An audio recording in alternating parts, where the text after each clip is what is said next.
Sebetulnya kalau untuk bagaimana sih caranya, itu kita harus banyak inovasi. Pertama kita harus banyak-banyak browsing. Nah, di sini pentingnya digital marketing, jadi kita harus tahu, kita harus research kompetitor. Jadi bagaimana sih kompetitor.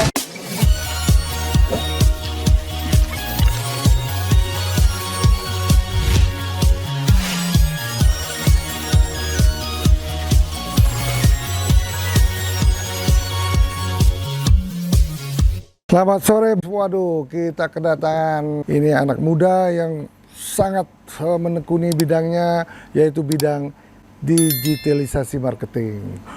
Aduh, ini kalau kita kan udah zaman lama itu kan offline, bikin penawaran, pakai tulisan ketik, nah sekarang nggak perlu, kita langsung semua online.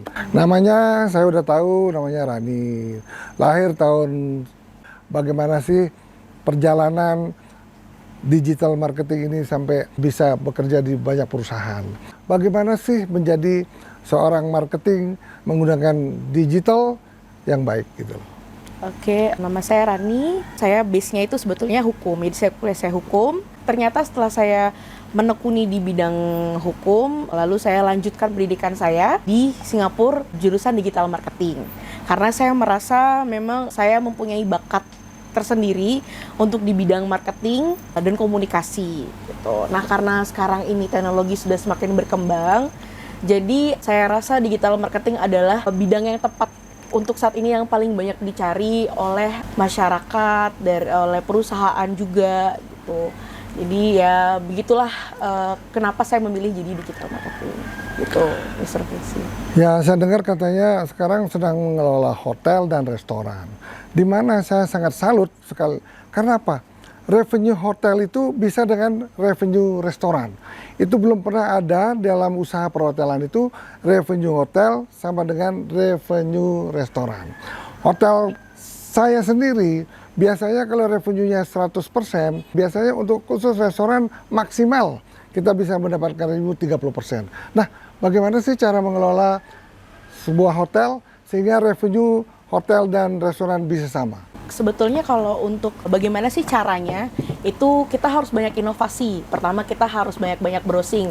Nah, di sini pentingnya digital marketing, jadi kita harus tahu, kita harus research kompetitor. Jadi bagaimana sih kompetitor yang lain itu menjual gitu. Sebenarnya kalau untuk restoran itu sendiri, menaikkan penjualan itu, bagaimana cara kita promosi gitu. Jadi kita harus membuat platform sosial media bagaimana foto dan tampilannya itu sangat menggiurkan, sangat menarik. Jadi ketika orang itu melihat gambar itu seketika lapar. Kita lihat misalkan iklan Indomie. Jadi kan kalau dia makan tuh kayaknya sedap banget, kita jadi kepingin. Nah, kita juga harus bisa menyajikan konten sosial media yang seperti itu juga gitu. Nah, terus kita harus evaluasi juga sebulan sekali menu apa saja yang tidak laku, menu apa saja yang paling laku. Nah, yang tidak laku ini diganti dengan menu yang kira-kira akan menarik customer gitu. Karena kalau banyak yang bilang, oh harus restorannya harus estetik, harus cantik, harus banyak spot foto. Kalau menurut saya enggak juga. Tapi saya pengen tahu sih, pelajaran apa sih yang diberikan khususnya mengenai digital marketing ini? Apakah praktek langsung di lapangan atau bagaimana sistem promosi, bagaimana sistem meningkatkan penjualan dan lain-lain? Diajarkan adalah kita harus seperti customer. Kita harus seperti, jadi apa keinginan customer itu kita wujudkan. Jadi begitu. Jadi lebih ke kita belajar tentang diri customer sendiri gitu. Kita juga harus pede untuk melangkah gitu, melangkah untuk bikin inovasi baru yang lebih kreatif. Jadi waktu itu saya pernah diajarkan praktek suatu project gimana caranya project ini sesuai user friendly. Terus enak dilihat tampilannya, terus bagaimana cara menggait customer gitu dari online ini. Jadi memang kita ada prakteknya sih. Jadi lebih ke praktek ketimbang teori. Yang paling saya sangat salut dengan Rani, dengan umur semuda ini bekerja 18 jam dalam sehari. Wah, bagaimana sih mengelola 5-6 perusahaan dalam sehari? Apakah mampu? Dan apakah sih trik-triknya Rani untuk bisa menjalankan dan mengelola digital marketing 5-6 perusahaan? Sebetulnya untuk digital marketing sendiri itu tuh kerjaan yang paling simple dan bisa ditinggal. Karena hanya monitoring, terus research juga gitu. Nah, untuk bagi waktunya sendiri, kalau saya pribadi, saya lebih suka memplot pekerjaan. Semisal dari sebulan awal saya sudah punya plotting pekerjaan. Jadi sebulan saya kerjakan ini, minggu kedua saya kerjakan ini, ketiga dan keempat. Jadi seperti itu. Jadi digital marketing pasti erat kaitannya dengan sosial media. Jadi untuk sosial media sendiri saya sudah buat konten dari seminggu sebelum. Jadi setiap per minggu saya sudah punya konten gitu. Jadi saya punya banyak waktu luang, saya punya banyak waktu, ibaratnya saya bisa kerjain inilah malam gitu. Jadi banyak spare waktu gitu. Jadi sebetulnya it's about maintenance waktu gitu. Jadi kayak time managementnya itu yang harus diatur.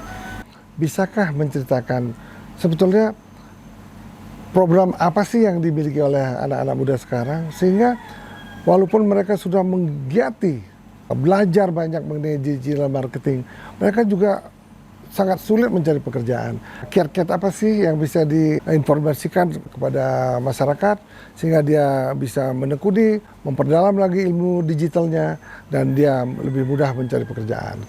Yang pertama itu memperbanyak portofolio, jadi banyak belajar.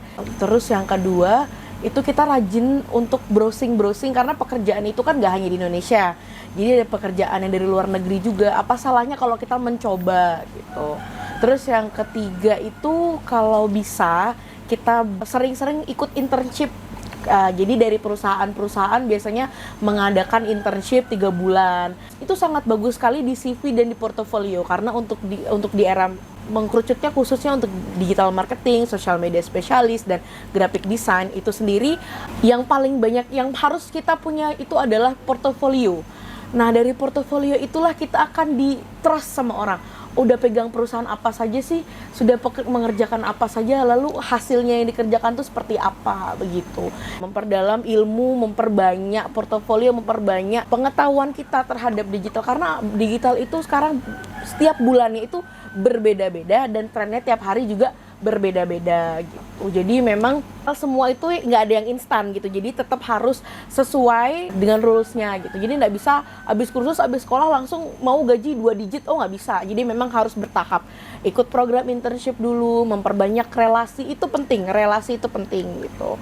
Makanya kita kalau misalkan keluar jangan ragu-ragu, jangan malu-malu untuk menyapa, untuk bertanya. Dari mana asalnya, untuk menambah teman itu sangat bagus sekali karena kadang bisa jadi temannya Mr. Puisi kenal saya lalu mau bekerja sama dengan saya, itu kan bisa jadi seperti itu.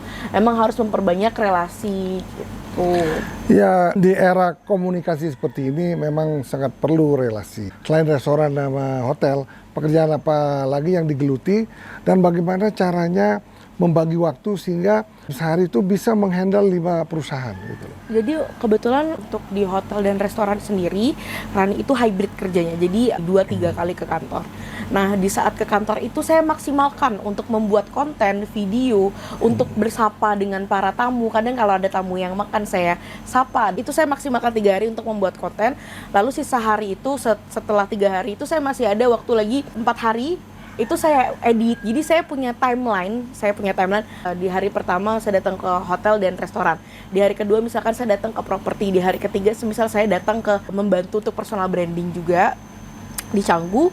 Jadi saya datang juga visit gitu. Jadi di Jumat, Sabtu, Minggu saya maksimalkan untuk mengolah data yang saya punya itu. Di hari Senin saya hanya tinggal report. Jadi kerjaannya sudah sampai sini, ini sudah sampai sini, ini sudah sampai sini gitu. Lalu kemarin itu sempat saya terima juga yang dari London, makanya saya lepas 1. Karena saya kan kemarin sempat kerja di kosmetik sebagai social media specialist dan digital marketing, saya lepas. Jadi yang di London itu orang Inggris? Iya. Nah, mereka mau di branding apanya? Personal branding atau membranding perusahaannya? Kalau yang di London itu saya lebih ke personal asistennya. Jadi virtual assistant, kalau zaman sekarang namanya virtual assistant. Itu saya lebih membantu untuk post Instagram, terus membantu bikin content planner, terus saya membantu juga memasukkan konten ke website mereka. Karena kebetulan saya memang masih belajar, saya lagi belajar juga untuk build website. Oh gitu ya. Nah bagaimana mengenai personal branding? Bagaimana sih membranding seseorang itu sehingga kelihatan seseorang itu mungkin hebat ataupun mempunyai karakter ataupun kewibawaan yang bagus sehingga usaha-usaha yang dijalankan oleh personal yang di branding itu akan menjadi lebih sukses. Bagaimana sih caranya menghandle itu? Jadi sebetulnya kalau untuk personal branding ini sendiri, itu kita harus mengetahui karakter dari orang yang kita branding ini. Semisal karena yang saya branding ini adalah coach yoga. Oh. Saya harus membuat konten yang sehat. Yang apa sih kira-kira kalau orang yang suka yoga itu konten apa sih yang mereka kadang suka lihat gitu. Jadi pertama biasanya gaya hidup. Jadi kita membuat video gaya hidupnya dia, dari bangun pagi apa yang dia lakukan, terus makan makanan sehat, minumannya sehat, dari pagi sampai malam lagi. Jadi kalau anak zaman sekarang bilang namanya konten a day in my life gitu. Nah, dari situ karena kebetulan klien saya ini yang personal branding ini dia juga jual kelas yoga. Nah, dari situ banyak sih yang karena gaya hidupnya yang sehat itu jadi kita terinfluence, karena kan terus kita menonton jadi lama-lama kita terdoktrin. Oh, aku juga mau hidup yang seperti dia. Oh, aku mau juga hidup. Jadi lama-lama kita akan mengikuti dan ikut kelasnya dia juga gitu. Nah, personal branding itu kan akan membuat video konten. Video kontennya itu kamu sendiri yang buat apa ada timnya?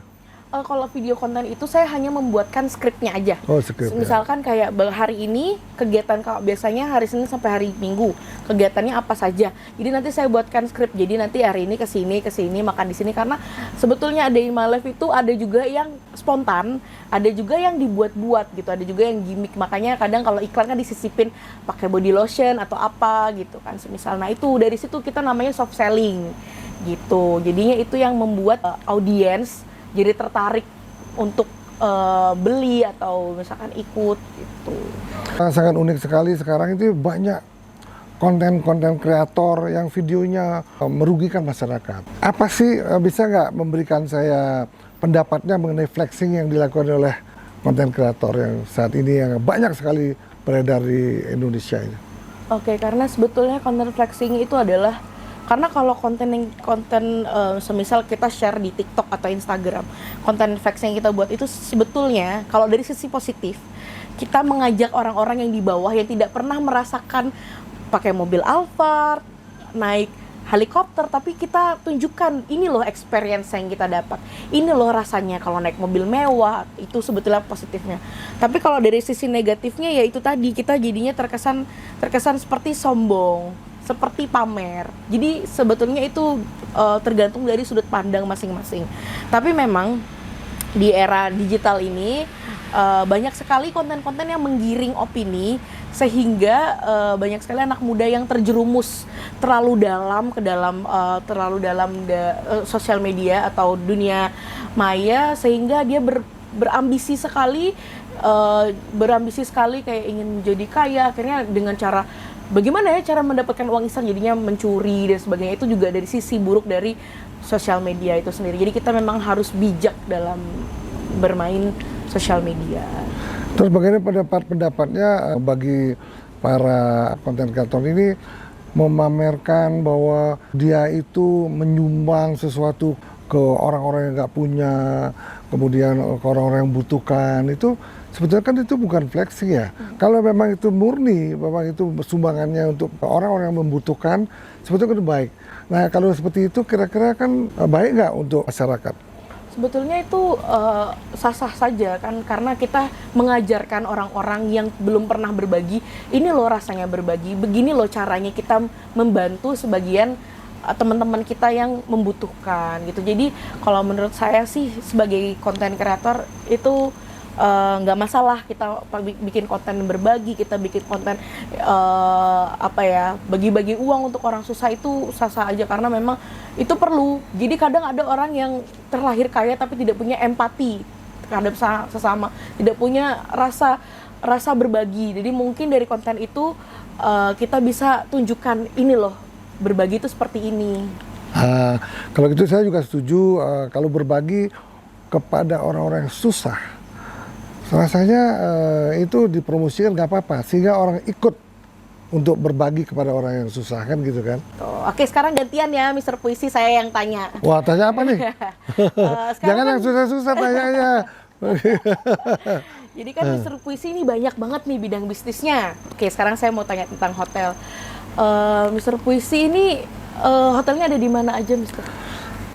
Memang saya tuh berusaha di bidang hotel itu udah sejak tahun 93. Ya kebetulan ada di Bali, kemudian mungkin 2 tahun kemudian kita akan mengembangkan ke Lombok. Tetapi yang paling penting bukan masalah bisnis hotelnya. Yang paling penting bagaimana saya melestarikan budaya bangsa Indonesia melalui museum saya, Museum Puma namanya. Nah itulah kecintaan saya terhadap budaya, sehingga hotel-hotel yang didirikan selalu bernuansa alam dan budaya. Itulah kecintaan saya terhadap alam dan budaya bangsa Indonesia. Gitu. Luar biasa. Kalau boleh tahu nih, Mr. Puisi, museumnya itu di mana sih? Museumnya ada di Denpasar, di mana museum itu memang merupakan museum satu-satunya tribal art di Indonesia. Wah. Sehingga saya ikut menyumbangkan sumbangsi saya bagaimana mengetahui budaya bangsa Indonesia pada zaman dahulu yang semua dilestarikan ada di Museum Puma gitu. Oh, Masya Allah. Keren banget ya teman-teman yang di sini yang nonton. Emang beliau adalah tokoh yang sangat luar biasa. Boleh dikasih puisi mungkin, Mr. Puisi, buatkan puisi tentang alam. Judulnya Alam ya? Alam.